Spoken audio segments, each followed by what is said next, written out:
Welcome to Game Crunch, your weekly video game podcast. My name is Mike Anastasia, and with me today we have Brandon. Hello. And Nick is still working. Poor guy. Maybe let him out and see the sun once in a while. And they're like, get back in your cubicle. He unshackled himself. Get him. We have a runner. But yeah, so we were talking about games and things. Let's play on. Bunch of news this week because we got Pokemon QuakeCon. Yep. Cup games. Oh, that rhymes. Pokemon QuakeCon. Oh yeah. Pokemon QuakeCon. Pokemon QuakeCon. QuakeCon. No. That one don't work. Anyways, is that a typo? Diablo 2? Nope. What? Mm-hmm. How'd you manage that? Resurrected. I'll talk about that. Okay. That's exciting. Let's talk about that first. All right. So Diablo 2 Resurrected is the remaster of Diablo 2 that's coming to consoles as well as PC, and you could get a key very, very easily just by watching like an hour and a half, or maybe it was 2 hours, of a stream on Friday when streamers got their keys and everything for it. And I did that, and then I got to play it. Nice. Yeah. How is What it? do you want to know? What do you want to know? Well, I guess you played it on PC, I'm guessing? I played it on PC and console. Oh. Mm-hmm. They really went all out with the keys. Well, no. We'll get No? back to that in a second. So how does it play? Is it good? Is it like what you I would mean, it's expect Diablo from 2. It's Diablo 2. It just runs at a higher frame rate, looks better, has those fancy things like the Halo Master Chief Collection does, where you can press a button and go back to the old school graphics and flip between the two, back and forth. So it is like the most faithful remaster that you could watch. Yep. That's good. It's just a faithful remaster with new graphics and a higher frame rate and everything. And when you turn it on the old graphics, it even drops the frame rate on purpose to like simulate the old frame rate of the game too that you would have. And in the PC version of the game, it gives you an options settings, right? And the option settings are separate. So you have Diablo 2 Resurrected option settings, and now underneath it, Diablo Legacy option settings. So you can change the graphic settings for both of them. So, like, whenever you go into the Legacy version of Diablo, you could have it running at, like, an even lower frame rate to simulate, like, what you used to deal with when you used to play it. And you can have it running at an even lower resolution than what, so, like, 800 by 600 or, like, 640 by 480. You could, like, set those. You could change between those kind of frame rates and resolutions and stuff. Oh, it's cool. And it's pretty neat. So, yeah. It's faithful recreation of Diablo 2. Plays really well. Servers were ass because a lot of people got free keys, and it was fun to play. It was very fun to play, actually. And I'm pretty sure you know where this is going next. Because I said I played it on... Yeah, I bought it. So I bought it on PS5 after playing it on PC. Reason it's not out yet, though, is it? It comes out in 2 weeks, I think. Okay. I thought it was September. Early September. That would be September's right. In 2 weeks, my dude. Oh, I know. I was looking at the guy. I'm like, I guess it is like 2 weeks. But anyway, no, I really enjoyed it. I thought it was a very fun game. I thought it was very well made, and I thought it was very what's the word I'm looking for? Actually, tomorrow is the open beta for it, so everyone can play starting tomorrow on every system for free.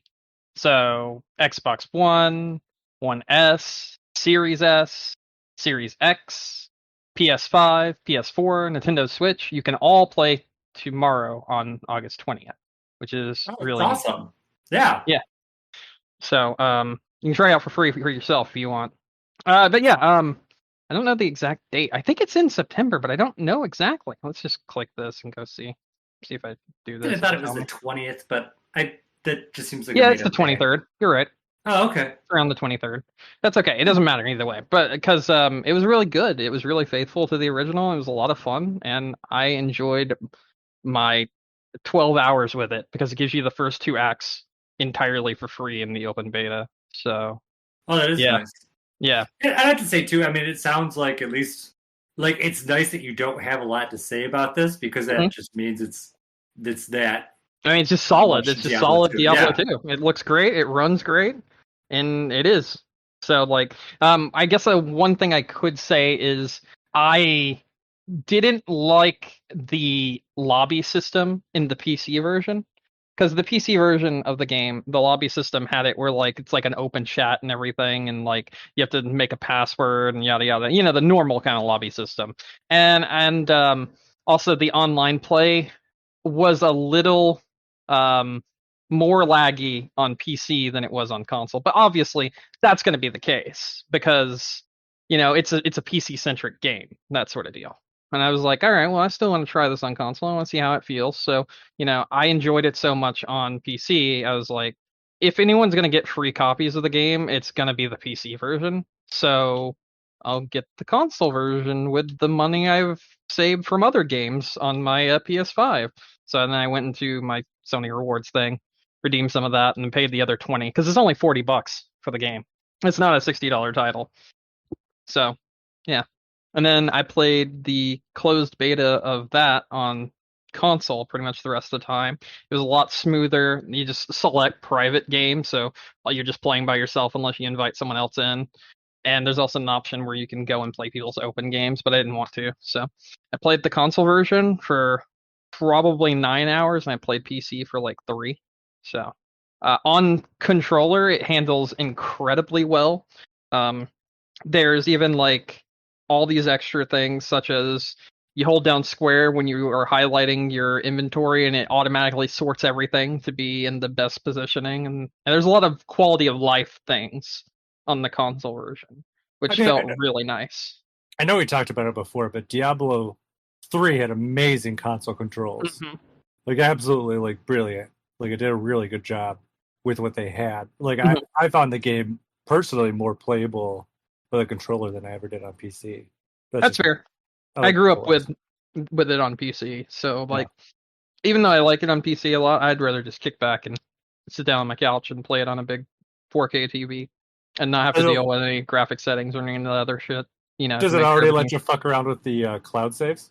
What do you mean? Well, like I mean, is that were you able to just transfer your progress over from PC to console, or Oh no, I just started back up because I didn't go oh, that far. Like I said, I only went 3 hours into the PC version, so yeah, I didn't know it had cloud saves. I didn't even. Does it have cloud saves? or cross saves? I mean, but yeah, it's supposed to. Okay, cool. Like you're supposed to be able to just bounce between systems. I At probably least, should have just looked to see if it was because I didn't know. at least that's what I seem to remember. Because I remember people were like so jazzed. They were like, "I'm gonna buy Mhm. 3 versions of this." So yeah. See if this is a thing. Cross save. I'm Wow. pretty sure Diablo 3 did. Yep, it does. It does let you do that. It's not enabled yet in the beta, but it does let you do that. So that's something to Okay. keep in mind. Yeah, that's kind of what I was thinking. I figured for some reason it might not be there for the beta. It might be for the open beta. I'm not 100% sure, but it might. Yeah. I'll give it a go and see. Because that starts tonight. But so does the PS5 version of Ghost of Tsushima comes out tonight as well, which I'm Ooh. interested in playing that. Seeing a lot of good things about it. Not sure if I'm gonna do the upgrade because I'm not sure how like good the upgrade is. Mhm. I have to look into it today. But yeah, Diablo 2 Resurrected. It's Diablo 2. It's really pretty. It runs very well, and it's got really good like console control scheme. So if you don't mind playing on a console, or if that's your preferred method of playing, you're still gonna have a really good time. Yeah, I was thinking about picking it up. I've never played 2 before because Two I hated so much. something you need to know about two is incredibly slow compared to like three. Three is like you are just getting in there, you're just getting it, but like two is a lot slower to start, that sort of thing. Um, you're not going to have as many huge moments in two at the beginning as you did in three. Um, I'd say like how when you make it to the first like boss in three, it only takes you like 45 minutes, 50 minutes to make it to the first boss, and it's like, oh, okay, yeah, first boss, yeah, let's go, that sort of thing. There's all these exciting moments that's happened beforehand leading up to it. Yeah, Okay. that's like 4 hours into two, because two is just a way longer, like it's like a slower pace in my opinion. And then the other thing that I notice about two is it just doesn't have as much variety. You know, hmm it doesn't look as diverse as like Diablo 3 does. So you're going to be seeing a lot of the same kind of things, but you'll be progressing to different things over time. For a long time, you'll be seeing the same kind of landscapes.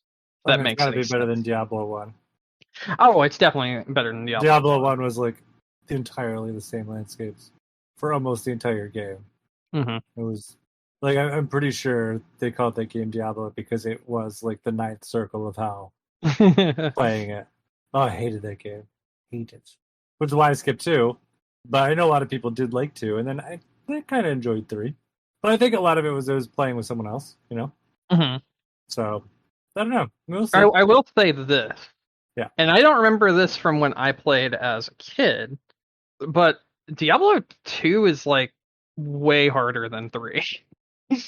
I can see that. I mean, it makes sense for the time frame Mm-hmm. because I feel like games have gotten easier as we go on, for the Mm-hmm. most part. Not as like a definitive rule, because I mean, obviously we got stuff like Dark Souls, Mm-hmm. but like Pretty much maybe anything from FromSoft is like playing an NES game in modern time. yeah, no, it is. But I mean, you think about it, like stuff back in like, because Diablo is what? 96, I I think. was to say, yeah, late '90s is what I thought off the top of my head. It might have been early, like very early 2000s. I'm not sure. Let me double check. 2000. I Literally was that. 2000. I feel like we looked it up before, and I was just saying, 2000 was on the top of my tongue too, Mm-hmm. because I remember just kind of like that general year. But yeah, I mean, it's a different era for games, really. Mm-hmm. Like, even GameCube games are not like hold your hand. I mean, that was that era. Late N64, early GameCube, Mm-hmm. PlayStation 2. So I don't know. All Games, right, I will give you a few things that stood out to me in this game that yeah. I thought was really neat. All right, so do you know what auto maps are? Auto maps, Yes, do you know what an auto map is? like where it fills in the map when you walk around. Sort of. So like an auto map in like older games, think of like Doom.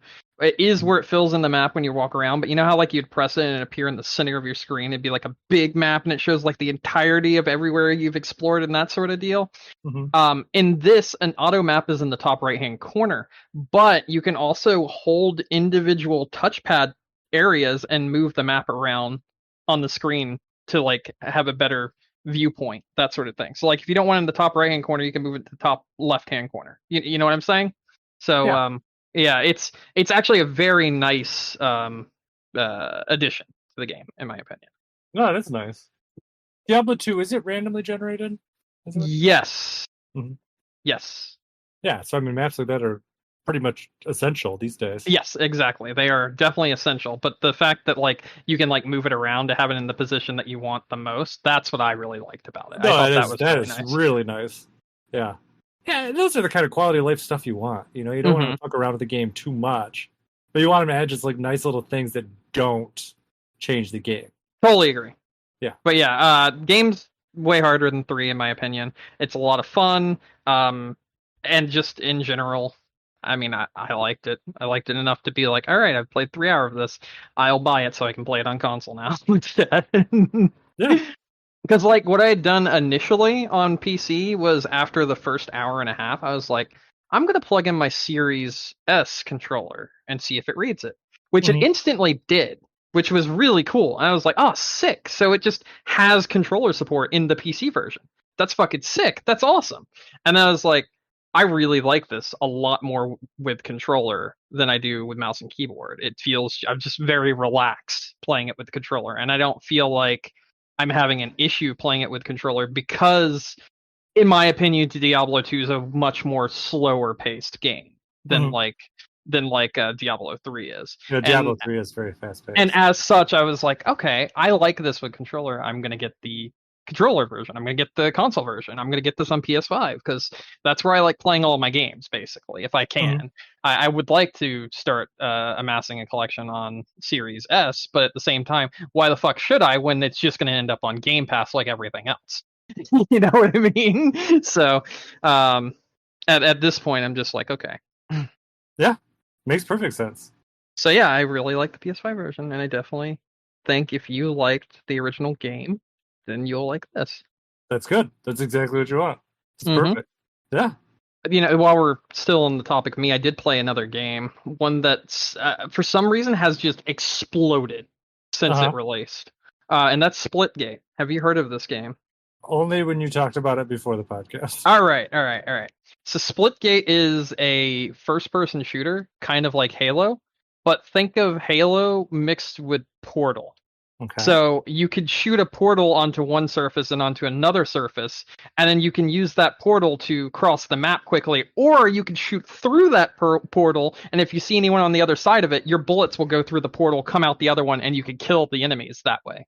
So it's kind of got like a strategic feel to it while also being like an arena shooter, a la Halo and that sort of thing. And it's so good. It's a free to play multiplayer game. It launched with a free battle pass. It's on pretty much every system. I don't know if it's on Switch, so don't quote me on that, but I know it's on PS4, it's on Xbox One, it's on PC. And it's great. It's a lot of fun. I saw that like for some reason just a whole bunch of Twitch people and streamers and YouTubers were playing it. And I was like, did this get like really big? And then I looked and like it had so many people playing it at one point. I was like, oh shit, we actually have like a community. I'm gonna go play this. And I played it, and it was a fucking blast. I played it for like 4 hours straight on my Xbox Series S, and I loved it. It was so good. So I'm looking at gameplay of it right now. It looks pretty nice. Yeah, it's awesome. It's just a lot of fun. And like Yeah, you the described it portals, exactly. yeah, the portals give you really that strategic feel because like you can place that on a surface somewhere and then you can place a portal near you instead and you can use that as like a vantage point instead of just going through it. So not many people really do that, but it's designed that way, and as you get to like higher levels of play you'll see more people doing that. But like it's really interesting, and if like you want your Halo fix and you used to like games like Halo, this is definitely a game for you. Portal mechanics look like they add a lot too. They do. Like They add a whole lot. because you have the vantage point stuff, but then Mhm. like you also in the video I'm watching, they use it to get like momentum too. Yep. Just like you would Yep. in Portal, where it's like you can use it to like, jump into one vertically, but then have And a then come out horizontal one, exactly. and then Yep. just flies you across the screen. Like it's awesome, actually. I'm Oh yeah, surprised no one thought of this before. I'm surprised Valve didn't do this, to be honest. honestly, Valve doesn't do anything. Let's be honest. They made that Alex VR game. That game's actually phenomenal, so I will give No, I them that. know. That game's fantastic. Yeah, but no, this looks really good, and yeah, actually, like it looks really smooth, like, and it's not hard to imagine Mhm. what the portals add to this kind of gameplay. So, Absolutely. yeah, it looks fun. Yeah, it's a lot of fun. I'm very excited to play more of this over time. I really hope it keeps a player base because I mean, it's just enjoyable all around, and it's something you can just hop into, play a few rounds, or you can literally just get stuck playing over and over and over again and lose track of time. Yeah, I can see that. So, looks good. I like it. Yeah, definitely one that people should try. Mhm. All right, that's it for me. That's it. That's all I got. I'm good. All right. We can move on. I was just checking to see one more thing. Splitgate's on PS4, Xbox Series X and S, PlayStation 5, Xbox One, and PC. Yep, that's what I said it was on. Oh, you said you weren't sure if it was on Switch or not. So that's why I was just Yes, I said I'm not sure if it's on Switch, but I know it's on all the other consoles. That's what I said. checking. And it does say Nintendo Switch and mobile could be coming soon. Ooh, So fancy. That could be a lot of fun. yeah. So yeah, that's it. When they say mobile, they mean the Steam Deck. All right. So what did I play at South Park? What I got? Which Huh? one did you finally buy? Fractured Butthole? Or Yeah, I finally did. I mean, I played it before because I had it on PS4, but I bought it on the Switch. I saw it was on sale again because Ubisoft has their stuff on sale like every other day. Like so much so, like it Oh, wasn't even okay. advertised on Nintendo's sales site. Like I All was just right. looking through stuff that was on sale, and they're like, "There's your butthole." It was the gold edition again with all the DLC Mm-hmm. for like $20, which they normally sell for 90. And I was like, "Okay, like I'll do that." Mm-hmm. So I do have to say, playing through it again. Mm-hmm. This is the first time I played through it since it came out. What, it had to be 4 years ago? Sounds about right. I think it came out in 2017, along with the Switch. Okay. So I think I was playing Mario Odyssey at the same time I was playing this. But honestly, it plays much better than the Switch than I remember it being on the PS4. Okay. Like it just seems to be smoother.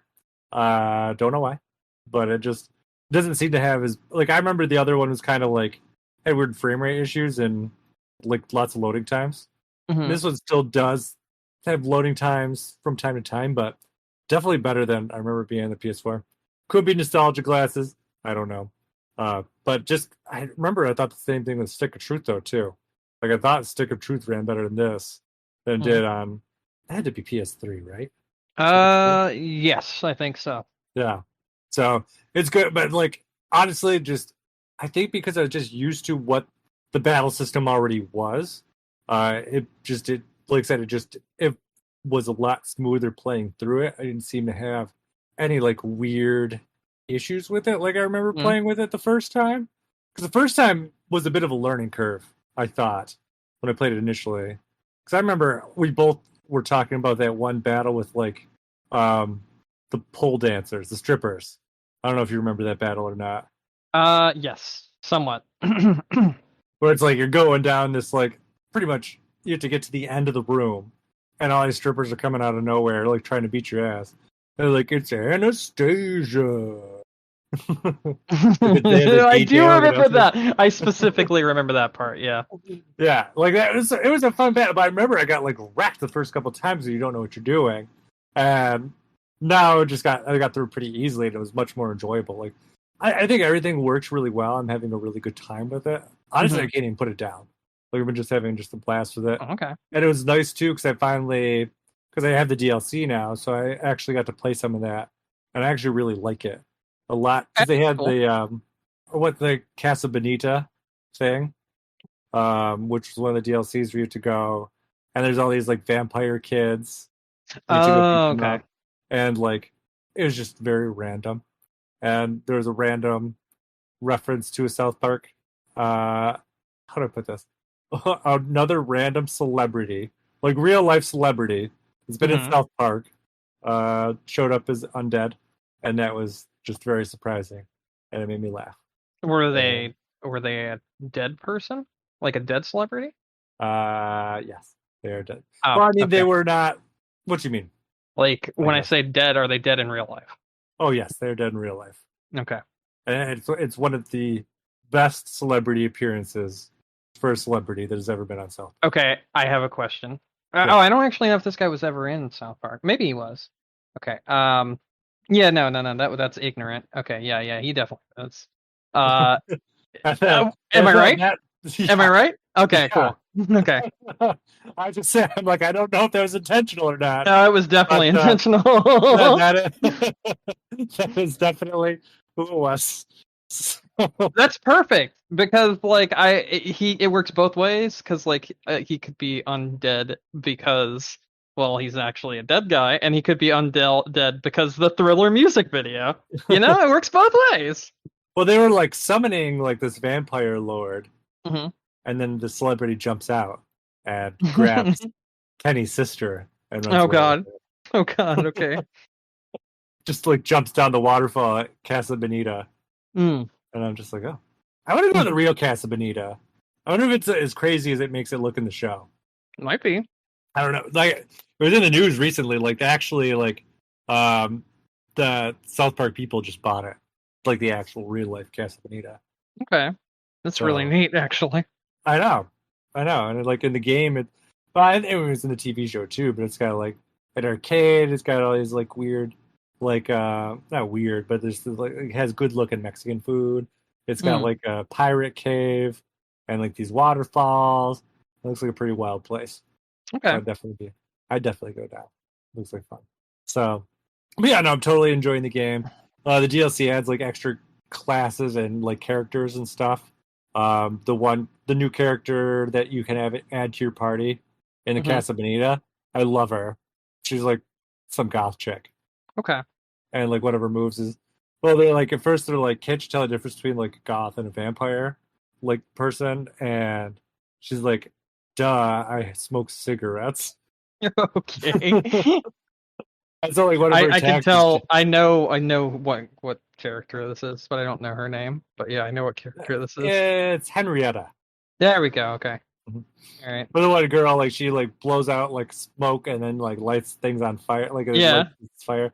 It's just great. It's a nice kind of like healing class like character, and I'm just like I like this one a lot. Like it's just a nice difference, and it gives you a new set of you get like vampire moves for your character, Mhm. so that's really cool.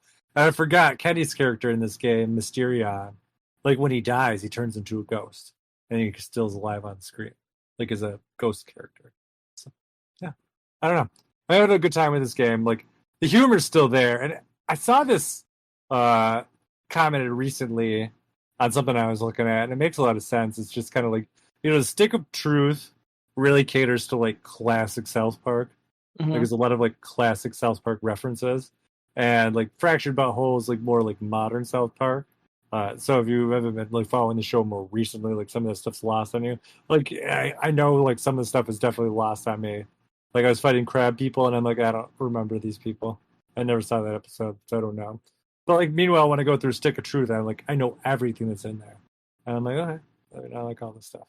So I also forgot that Fractured Butthole literally, like I mean, it is like the second South Park game. But I didn't realize it was such a direct sequel to Stick of Truth because it literally starts with the end of Stick of Truth. Yep. Yeah. Mm-hmm. So and apparently they're making a third South Park game. Well, I don't know. I'm making a new South Park game. I don't know if it's directly related to these other two or not. Okay. But it was announced. I wanted to talk about it on last week's episode, and I forgot. Mm-hmm. So it was recently. Like they just did a new deal for South Park, like just re-upping the franchise and everything. And that was one of the things that came out of it, that a new game is in the works. Oh, okay. So I hope it's another game like this, because honestly, like Stick of Truth is like, in my book, Stick of Truth is like a top tier RPG. Like I love that game, like absolutely. Fractured Butthole is good. Like, it's very enjoyable. If you like South Park, like the humor's definitely there. It's funny. I said I'm definitely like really enjoying my time with it.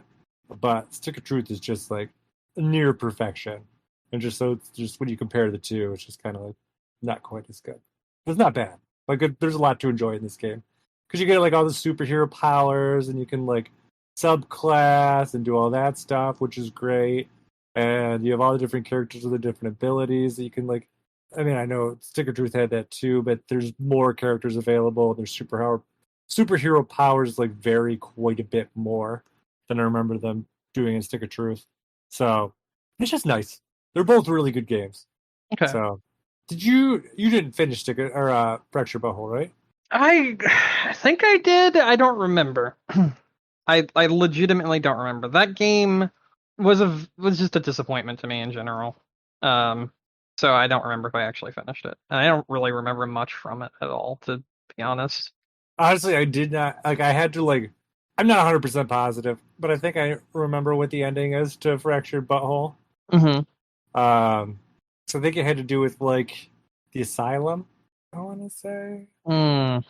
But I'm not positive. I was just looking at the map and trying to remember where things were, and I was like, I think that's what that was. Which is the one that had the something to do with the mall? That was the first. That was Stick of Truth. Okay. Because there's like the aliens crash Which land. is the one where you went to Canada? like the U-Haul, and then like Canada was one of the places. I remember that, but like it wasn't open. They just told me to piss off. I think that's what happens in this game when you try to go to Canada. Okay. In Stick of Truth, you go to Canada, and it's like it turns into like an NES game. Okay, yeah. I think I did play it. Maybe I finished this one. I don't remember what happened at the end, but I'm gonna look it up. Have you go into a U-Haul place. I'm gonna look it up. In the first game, Al Gore was hiding in the U-Haul place. No, someone had like a secret lair or something in the U-Haul That's place. Escape. Okay, all right. Then I remember that. I don't remember how long ago that was. I'm Okay, pretty sure that's like maybe halfway through the game. Maybe halfway. let's see if I can find this. I've finished this. Okay. Let's Yeah, I remember this because of the final boss. I don't thing. remember that anymore. I don't remember what it is at all. Don't tell me. So I'll see Okay. it soon enough. But yeah, don't remember that at all. I just kind of like vaguely think I remember what the final-ish area is. And that's it. So don't remember. I didn't remember anything until who I saw the final boss was, and I was like, yeah, I've beaten this game before. Yeah, I just remember it kind of weird. Like it took a different turn from where you expected it to go. It sure did. Okay. So yeah, there's that. I don't know. I don't know if I have anything else to say about South Park. I'm shooting any other questions on it. Okay, all right. Sorry, I was watching the ending of this. Say again. What'd you say? So I don't know if I have anything else to say on South Park, unless you have any questions. Nope. I remember why I didn't really care about this game. There's not much to do after you finish it, like at all. And then also, it isn't as good as the first one. It just isn't. No, it definitely is not. Like I said, I don't know how you felt about Stick of Truth, but I love the first one. It's great.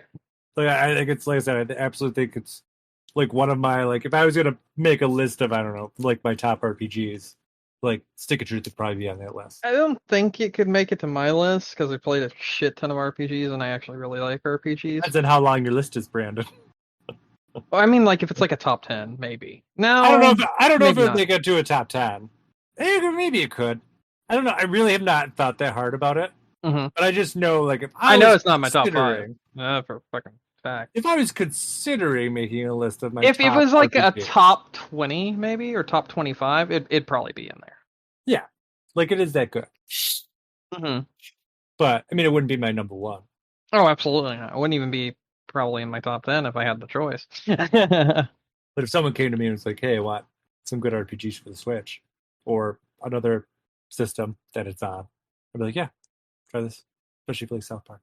If we're going top Switch RPGs, yeah, it's probably up there. Yeah. Switch doesn't really have a lot of good RPGs. They have some. Maybe like they don't have a lot. Xenoblade. Definitely. I don't think Xenoblade 2 is good.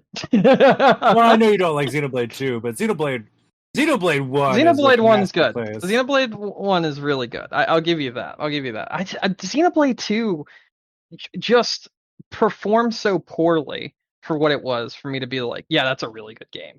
That's my opinion. That's fair. I mean, it all depends on what you're looking for out of it. I really enjoyed the story of it a lot. And like I said, Xenoblade 1 still takes the cake for me. Mm-hmm. But, Xenoblade 2, I did really enjoy a lot. Yeah, too. Like Dragon Quest 12? 12? Is it 12? 11. I don't remember which. 11. Yeah, Dragon Quest 11. That Excellent. one, I mean, could Golf Story be considered an RPG? It kind of is. Which one? It's awesome. I said Golf Story. Can I consider that an RPG? It kind of is. I'm looking at like what's considered RPGs according to Nintendo, and I'm just like, I don't know about that, Nintendo. I mean, Mario Golf had that RPG mode. Yeah, I know. Oh, Octopath Traveler. How about that? Yeah, Octopath Traveler is way better than many games. I was gonna say many of the RPGs on Switch. It's a really solid RPG. It's just it's long. It's long and it's a little too grindy for my taste. That was my issue with it. I never finished it. That's understandable. There's 1,000 RPGs on Switch. What the fuck? I just put top Switch RPGs in, and there's a lot more stuff in here than I expected there to be. Right? Yeah, like Tokyo Mirage Sessions. Mm-hmm. Forgot about that. I own it. Fire Emblem Three Houses is considered an RPG according to Nintendo. What? Sure, why not? It's a strategy RPG. You level up, you get experience. I mean, I guess, but like, that's kind of, I don't know. Pokemon. Yeah, Pokemon, Undertale.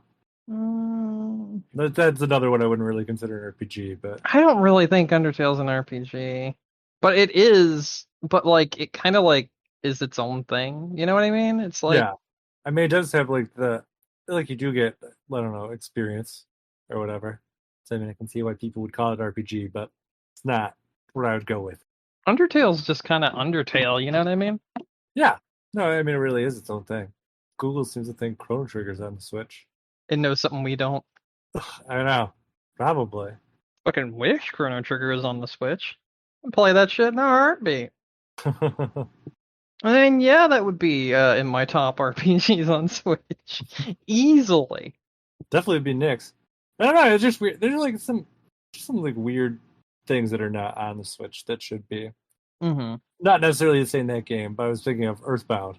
I still don't understand why that game's not on. But Man, why does Nintendo do anything the way know. they do? You know what I mean? know. Like Nintendo just Nintendo gonna Nintendo. Yeah. Other rumors I just thought of too. Supposedly Xenoblade 3 is going to be announced soon. Okay. That's what the rumor people are saying. We'll see. Don't know. That seems kind of quick to me. Not really. Monolith Soft's a pretty big studio. Although I agree, you got to look at like the turnaround on Xenoblade 1, 2, and X. Well, so this would be the same team that did 2, would be my understanding. Okay. The team that did the remake of 1 is a different team. So if you look at it that way, it'd be 5 years. Okay. Does that make sense? Yeah, I guess so. Because it makes sense. It doesn't mean that I think. I don't know. I don't know. I guess we'll find out. Because like, didn't 2 have like DLC, and wasn't that like? 2 had Torna. That'd make it 4 years then for the next game. Still fairly reasonable. Yeah, I guess so. Because Torna came out the summer after the game did. Mm-hmm. Honestly, I just want Sports Story. That's what I want. It's never coming up, Brandon. I know. I also want Eastward because that was announced. It's on sale on Switch right now. Yeah, but that's just the like, oh, here's the $2.50 off of the price of the game. It's just like, whatever. I know, but it's not an expensive game to begin with, is it? It's like $25. Oh, yeah, and on top of that, we don't know how long the game is. So like, could be like $25 for like a 2-hour game, and it's like, is that really worth it? No. Well, it depends on how good those 2 hours are. You know what I mean? Yeah.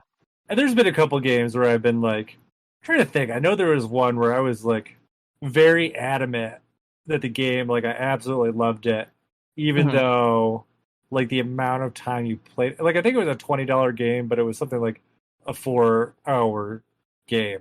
And I remember being very adamant that I like absolutely loved it, despite like the time.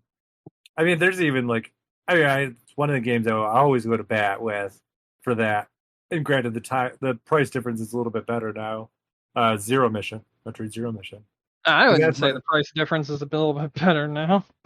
I would say it's worse now. Well, if you're buying it like from like a auction site, if you're buying it on the Wii U, it's only $10. Who has a Wii U anymore, my dude? I do. You and Scott the Woz, and that's about it. Nick does. Nick still has his Wii U, and he may have actually bought it. Oh my god! What? All right. Let's play a game. All right, without looking. Okay. How much do you think Metroid Zero Mission is? What condition are we talking? Cartridge only? Let's see. Yes, authentic cartridge only. 120. Not bad. It's 92. Okay. My first guess was going to be 80, but I was like, it's probably more than I think it is. Yeah, authentic cartridge only is $92. Okay, not bad. Reproductions are $30. That's insane. I did see, speaking of just random like price things, there's this one guy I follow on Twitter, and he's like, I got this controller. So I don't even know the story behind it. So just for context, it's a gold N64 controller with like a, like the 3D N logo that they use for the N64, like engraved on that. Okay. And he's like, does anyone remember what the story is for this controller? He's like, I know it was important for some reason, but I don't remember what it was, and I just found it when I was cleaning or whatever. And someone linked a screenshot to an auction where it's selling for $5,700. And he was like, and that was like not even a great condition version of the controller. Like For the logo the had, like, faded N64 off. one? Yeah, for the N64 controller. I got a story. So Mhm. I've been listening and watching a lot of YouTube lately and just chilling because I just been really busy. So Mhm. one of the stories I listened to on YouTube that was really fucking cool and I watched was of the special edition Mario DS for 3DS for Puzzles and Dragons. Did you hear about Mhm. this?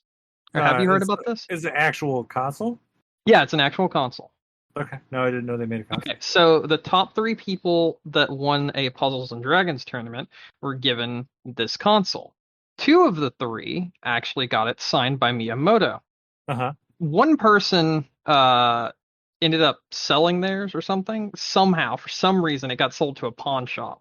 And then the pawn Uh-huh. shop had it marked for a very low price because there was damage to the back of the console. Mm-hmm. The damage was Miyamoto's signature. Oh. So they thought that was damage. So someone ended up picking up this console for like $100 at a pawn shop, and it's worth like 1,500 or some shit like that. It's Damn. worth a ridiculous amount, and that's like just for the console. But when Miyamoto's signature, it's worth even more. So it's fucking ridiculous. And then there was another thing. Did you hear about the McDonald's DS game? Yes. Vaguely. Have you heard the news story about it as of last year? No. Someone got it. Uh-huh. Someone got a hold of it, and so like I highly recommend watching this video. It is a pseudo documentary. It starts out with this guy talking about it and explaining the documentary, and that's about 15 minutes of the video, but it's 55 minutes long. Mm-hmm. Once you get 15 minutes in, he's like, and that's where our search for this DS game ends. And then he goes, until now, because I've been keeping a secret from you, I purchased this a week ago, and I own this game and the DS with the code to unlock it. So now I'm going to show you never before seen footage of this extremely rare and valuable game and explain to you how I got it. And then the entire story is batshit insane. It has to do with smuggling the console and game out of Tokyo in his brother's backpack during the pandemic times. It has to do with the suitcase getting lost. It has to do with him having to contact a German console modder so that he can capture footage of it.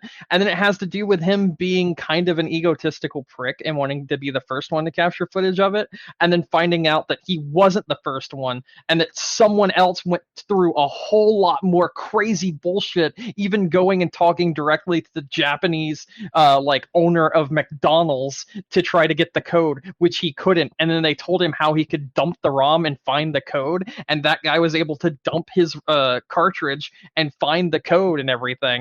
And like the guy that made the video was kind of like upset that he wasn't technically the first one to stream it, so he decided to do what anyone would do, and he put the ROM online with the save data so anyone can actually play the game now, and that so that it's been what's the word I'm looking for, archived for Oh, yes. the rest of time. And it's super fucking cool. The whole video is really neat. It goes through all the crazy stuff both these people went through to get a hold of it, and it's nuts. I highly recommend watching. It's like an hour long, and it's a lot of fun.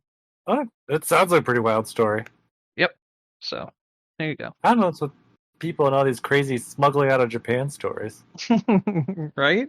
Because well, I mean, it's not video game related, but Mhm. the other story I think of is the one about, like, who was it? Like the Toyota executive? Did you hear Mhm. this? No. You know what I'm talking about? Mm-mm. No. So the guy was like, he was being charged with something. Mhm. Like, basically, I think it was like embezzlement. I can't Oh, remember. okay. So he hired like a mercenary crew to smuggle himself out of Japan. I did hear about this. I didn't know who it was that did it, but I know what you're talking about. Yeah, and so like they got him all the way to um, Lebanon, I think is where it was. and then they realized he was gone. They ended up catching the mercenaries, and they are on trial right now, I believe, for it. The guy was like, "I was never going to get a fair trial in Japan, so I just escaped." And I'm like, they're going to turn this into a movie. Like, I mean, who knows? I'm sure the guy's probably had something going on to get people's attention. But just the whole escape story is like pretty incredible. Yeah, that's pretty nuts. Yeah, like smuggled him in like I think like with like equipment, like music equipment or something. It's pretty wild. And like how you get through like all that stuff undetected, because I mean stuff's all search. I don't know. It's pretty impressive. Like a lot of thought must have went into it. It's like a bank heist except with a person. So yeah, I don't know. That's neat. Yeah. Anyways, I don't have anything else. If you want to move on, I'm cool. Yeah, we can go into news. Yeah, let's do that. You want to talk about QuakeCon first? Yeah, so QuakeCon just started. And today they announced a remaster of Quake with online multiplayer, online co-op, crossplay, all the good jazz. And then they're like, and it releases now. And it's on all consoles right now. Yes, including the Switch. So there's that. Nice. So I guess if you like playing Quake, you can go play the new version of Quake now. On apparently some of the interesting things from the other consoles. It looks like it's going to be on Game Pass, so you can get it on Game Pass.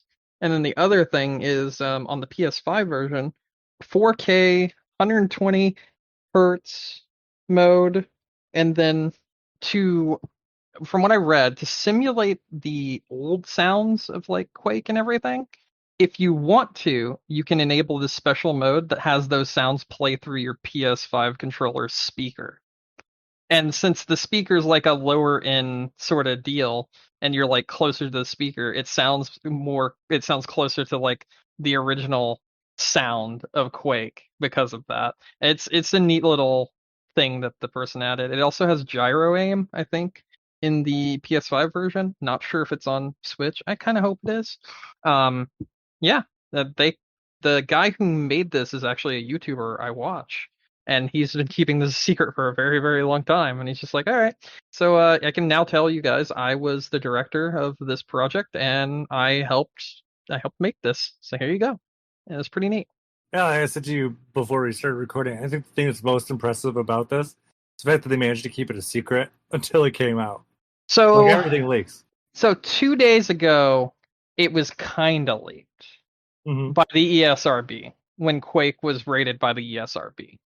But no one knew what that meant. Is it a remake? Is it just a re-release on consoles? What does it mean? So all we had to go by that was the ESRB rated Quake for all consoles. That was it. I mean, it could even be just, for all you know, it could even just be some random other game that they decided to name Quake 2. It's just like, hey, we made another Quake-like game. We're just going to call it Quake. Why not? Because we like to fuck up the names of things. Exactly. Yeah. Pray and pray, It's a good example. Yeah, that one definitely is. So yeah, I mean, other than that, all the stuff from QuakeCon's on sale. Every Doom, every Fallout, all the, other games such as Dishonored, all the Skyrim stuff. Oh, that's another thing that was announced that made me laugh. It's another version of Skyrim. Yes, they did. I'm not kidding. What is it this time? All right, let me give you the information. Skyrim 10th Anniversary Edition announced for PS5, Xbox Series X, and Xbox Series S.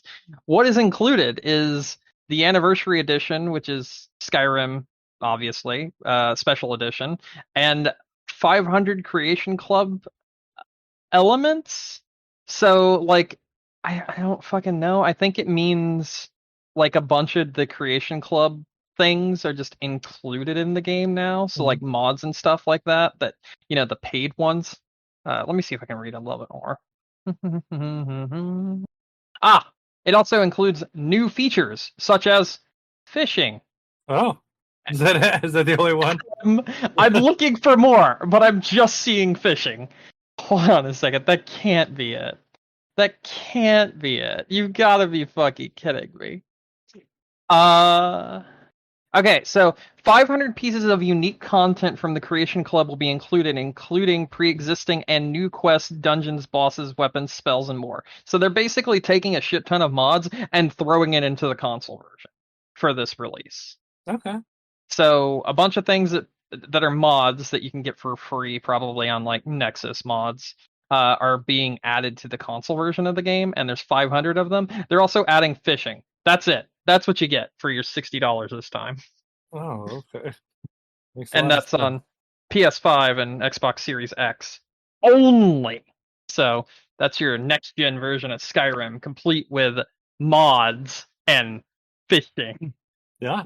Those Exciting. are, those are the only two announcements I've seen from QuakeCon thus far, I think. So, you know, mods and fishing.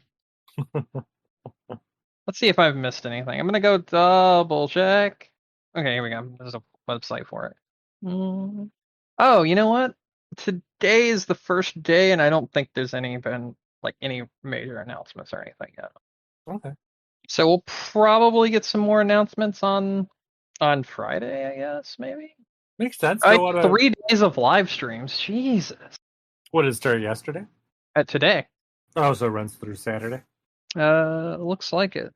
Or it looks like the live streams run through Saturday, and then other stuff's on. I don't fucking know. Anyway, QuakeCon started, and there's some stuff happening. All right. Good enough. Meanwhile, Pokemon Data presents. Pretty Yeah, it lengthy did. one. 30 minutes. I didn't watch it. I sort of did. I mentioned this to you. I was like half asleep when I saw it. The only thing I watched was the Arceus trailer. Hmm. That's it. Because, like, I don't know. I know what I'm getting from the Pokemon Diamond and Pearl remakes. Mm-hmm. So I'm like, you're not going to show me anything that I care about there. Like, Mm-hmm. it is a literal just remake of those games. Actually, that's Yeah? where you're incorrect. But It's not a literal remake. So you remember how you could like dig in the like caves and everything, and you could also put like down statues and whatnot, and it was just this is like your hideaway, that sort of thing. Yeah. So the statues actually do something now. The statues actually open up a underground cave system where you can catch different wild Pokemon depending on what statues you have placed in your hideout. And Ooh. like with the underground cave system, the Pokemon you can actually see them. So similar to something like, a game where you could see the model of the Pokemon before you run up and catch it, like the fucking Sword and Shield like games, those sort of things. You can actually see them out in the open, and you can go and catch them that way in the cave system. So you can like go inside the cave system after you put down some statues, and it's like, oh, okay, this cave system is now like actually like a frost cave system. So you're gonna have like these frost Pokemon here, and there's a bunch of different ones that you can catch that were never even included in Pokemon Diamond and Pearl. So that's a thing. That's one of the new features. I know there's a few others, but that's like the major one that I think is important. I Yeah. actually really look forward to Diamond and Pearl a lot more than I do Arceus. I don't really care that much for Legends right now. Like, yeah, it looks interesting, but I'm kind of tired of open world games. I'm just kind of tired of them. That's fair. I mean, you can't really say it's a bad thing. And then, No, I mean, there's everything's nothing trying to wrong with be. open world games. I'm just like everything is becoming an open world game, No, and no, it's getting that's like okay, yeah. very overwhelming. We're like, oh, goody, a game that I used to just enjoy that I could have like a streamlined like 7 to 8 hour experience. Now it's open world, fantastic. You know what I mean? It's just like it's tiring and Well, I annoying. think with Arceus, like, it's Mhm. almost morbid curiosity. Because I I like the am idea. curious about it, but I'm gonna be honest. It reminds me a lot, like from the trailer, and I mean a lot of things like Monster Hunter. That's what this Pokemon game reminded me of, Arceus, Maybe. because it's like, I will say, like, okay, go on. oh, I would say my thing with this game is, like, I like, on paper, I like the idea of an open world Mhm. Pokemon game. Like, it sounds like a nice idea. Like, I did like the bits in Sword and Shield, Oh where it's yeah, kind of same. those open world areas. Mhm. But my thing is, like Game Freak, is like notoriously bad at programming. Yeah. And I just don't think they can pull it off.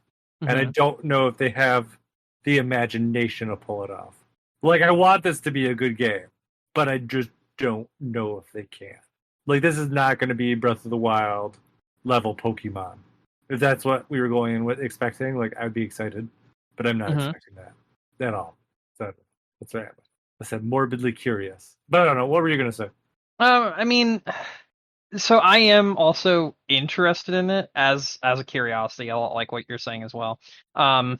But it's just kind of, the more I looked at it in the trailer, the more I was getting a lot of Monster Hunter vibes, and I was just kind of like, okay, this looks like a worse, more stripped down version of Monster Hunter.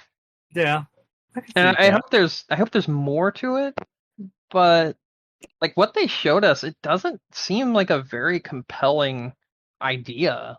It's like, what, am I gonna sneak around in some grass and throw a Pokeball at things? Am I gonna go and once I have Pokemon, attack them and lower their thing and then catch them with a Pokeball? Okay, well, what the fuck's the point? It's just Pokemon then. What makes this different? Yeah, like, yeah, I agree. Like, I just don't know what they're doing with this, where they're headed with this, what their goals with this, what the story is with this. There's too many questions. Like, I'm sure they'll answer them at some point. Shit ton of questions. And like I said, like, I do think that if they did this right, it could be a very compelling game. I just don't have the faith that they could. No, I don't have faith in a lot of people lately. It's like, you know, this was like, if Miyamoto's like, or whoever, I don't know, like, was like, hey, it's the Breath of the Wild team making this, they'd be like, okay, definitely. Like, they know what they're doing. But it's like Game Freak can't even get some of the basic Pokemon mechanics worked out from generation to generation. And they're horrible at making 3D games. And they all look ugly. Yeah. But here's the question, all right? I don't know who made the 3D Pokemon games that were on GameCube. Were those Game Freak? No. Those were good, like really good. Like the Coliseum ones? Is that what I'm thinking of? Well, Coliseum I thought was boring. I'm trying to remember. Maybe I'm saying the wrong one. No, you're right. Coliseum was the first one. Okay. For GameCube. It had a single player mode, but it was just lacking. Like, there just wasn't really anything going on. Okay. But Gale of Darkness was like the second one. Maybe I was mistaken. And that was much Gale better. of Darkness. I'm trying to think of the one that was like the. Never mind. Continue. It was like it was like you had like the shadow Pokemon. Yeah. Okay. It had some issues, but it was definitely much. Yeah, those better. People, let them do it. You know what I mean? Yeah. No, I agree. Like, it would definitely be like, they seem to have some idea of what they're doing, somewhat. But I said, I don't know. I really don't know what to expect from this, and I'm not particularly wowed from what we've seen so far. Yeah, me neither. It's definitely more of a morbid curiosity. But like I said, at the core, I like the concept. I just don't know if they can pull it off. Yeah, that's the same way I feel. Like, I don't think it looks bad. I just don't really understand what they're going for. Yeah. Like, there's a lot of questions I have. Because, like, when you look out in the open and you see them, like, capturing the Pokemon in, like, the trailer and stuff for it, there's no threat. There's nothing, you know? Yeah. It's just... There's not even other trainers, as far as you know. Yeah, exactly. Maybe it's just supposed to be like a Pokemon slice of life, which, you know, chill out and relax, that sort of deal. Which, I mean, that could be cool. That could be a lot of fun, you know? If it's an open world game where it's more about you exploring the world and not so much about we put 800 different markers on your screen and go do this, that, and the other, you know? Those kind of open world games I can kind of get behind, which is part of the reason why. And I actually explained this to my friend today. That's kind of why I like Ghost of Tsushima, because it's very...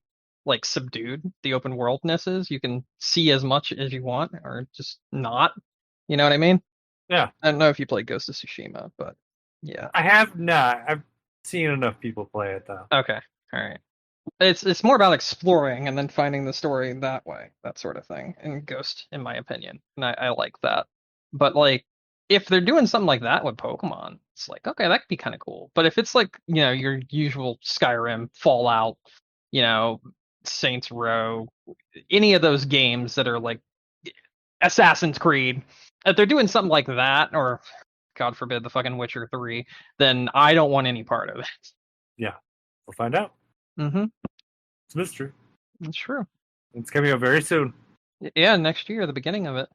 Yeah, it's I think it's the 28th of January. 28th of January. Yep, you're correct.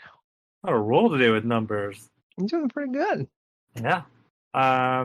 What else do they have? Pokemon Cafe Mix is getting remixed. Yeah. Pokemon Unite heads to mobile in September. Don't care about either of those.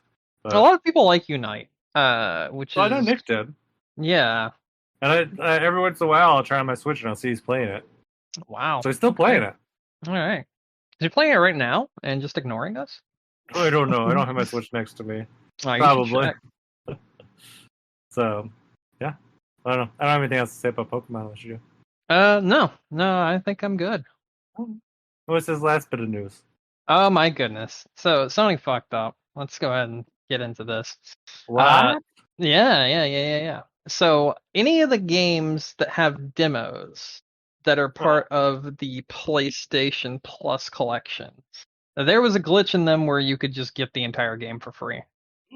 So you download the demo of Resident Evil 7 teaser demo, beginning hour, from the PlayStation Store. You boot up the demo, then in the main menu there's an option to buy the full game. When you click that, it opens the PlayStation Store, and then you choose the third image on the right, and then you press choose version, and then you would go to the second version, and you would get the game for free automatically on any of the games that allowed you to do this. It has since been patched, which is why I'm sharing it with you, but it's pretty crazy that PlayStation had that big of a flaw in their system that you were able to just get entire games for free. Yeah. It seems like something someone would have noticed rather quickly. Yeah. I mean, Nintendo... I go on? Oh, I was saying Nintendo had something recently like that too, where it was with the Age of Calamity season pass. Like you could go in if you didn't have the season pass and download the free costume that you were supposed to get for pre-ordering the season pass, and then all of a sudden the store assumed that you had the season pass because you downloaded it. That's pretty funny. Yeah, but Nintendo noticed it and was like, "Not today, Satan." And they basically, I guess they were kind of nice about it in some ways, because they're like, hey, you downloaded this, it said you unlocked the full season pass. You did not. It's like, but we'll let you, it was before like the first content drop came out for it. So like, we'll let you use the costume until the next update, and then it's gone, unless you buy the season pass. So I was like, oh, okay. I mean, not like the costumes do anything in that game. But there you go. It's like, whatever. No big deal. So it's random. Yeah. I wonder how long was it going on for before they realized it? I don't know actually, but it was just reported this weekend. So okay, so recently. But we don't know how long it's been there. Like it was just reported this weekend. You know what I mean? Yeah. So for all we know, it could have been in there since the PS5 launched and since the PlayStation Plus Classics became a thing, which would be pretty fucking crazy. Someone's probably sitting on that news for a while. Like, please don't tell anyone. They're just getting all those games for free. Anything else you want to talk about? Honestly, not really. I mean, I guess I can mention, I guess Call of Duty had their trailer today for their new Vanguard and kind of looks shit. I'm actually watching it right now and it looks shit. It does not look good at all. It looks awful. It's unlisted right now for some reason. It's unlisted from YouTube right now. Weird. Yeah. I feel like that's the general like Call of Duty cycle. Like, yeah, like they have good games and then it's just absolute garbage. Yeah, and people get hyped about it when it's like announced before they show anything. They'll show something and they'll be disappointed. Then it comes out, it'll be mediocre. Then they'll like patch something in and people get excited again. And then yeah, but this like trailer that's supposed to be the hype trailer because they're announcing the release date and everything. It is just not good. Is it because they don't have the employees don't want it to be good? Yeah, maybe. Like fuck this trailer. I don't know. I mean, I guess we'll see. I mean, you usually seem to come around on the Call of Duties quite a bit. I feel like when they come out, once you actually get a chance to play them. Yeah, I mean, you never walk away being like, "Oh my god, this is the best shooter I've played this year." Yeah. But usually, like, oh, I like this mode, or it was fun when I did this. I mean, at this point, it's Call of Duty. I don't know. It's like it's the new Madden. Mm-hmm. Like nobody even cares about Madden anymore. I feel like if they do, I haven't heard about it in so long. It's Call of Duty's gotten it. Like the yearly game cycle games, I just think don't work anymore. People gotten smarter to it. Games as a service is a much better idea, and people seem to be more apt to go with something like that. So, and not to mention too, you just got so much better competition in that category. I mean, I actually really like the zombies mode of the current Call of Duty Cold War that's out right now. So like, there's that. Just the gameplay of multiplayer Call of Duty's just kind of been lacking for quite a while now. Yeah. Like I said, they just really need to go through and just do just make games as a service, you know? I mean, they kind of did with their Battle Royale game. Yeah. Like that's just straight up running only off of the money they're getting from skins, you know? Mm-hmm.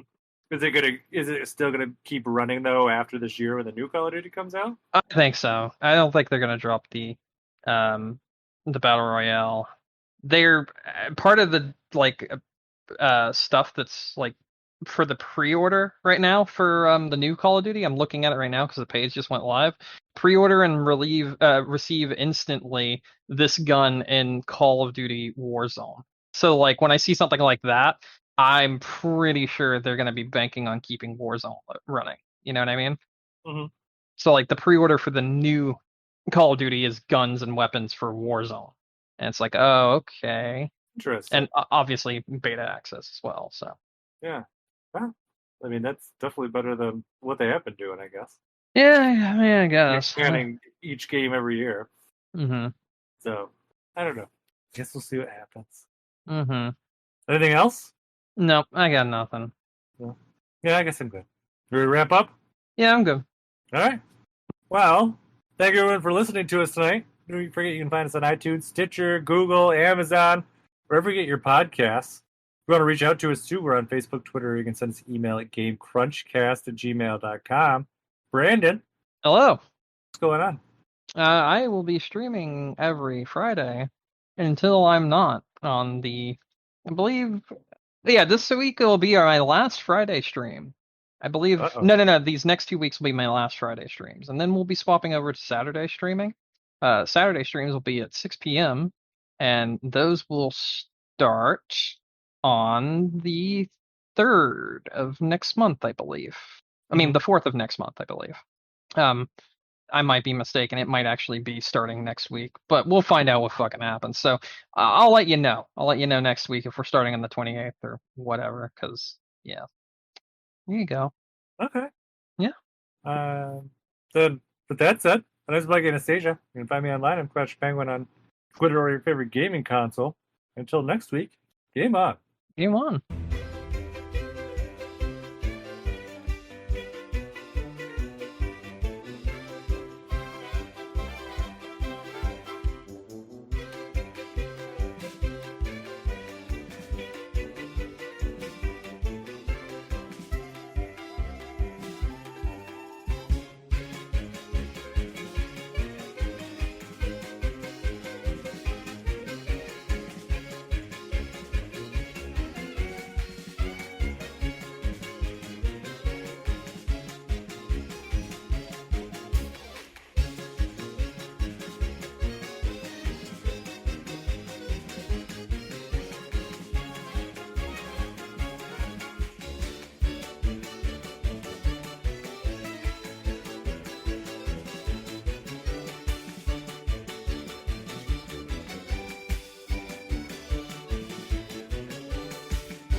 I don't know if we want to talk about this. I keep seeing it, the Grand Theft Auto trilogy remaster rumor. I haven't looked into it enough, but I know it's basically confirmed at this point. We're just waiting for them to be like, yeah, this is when you can buy it. Yeah.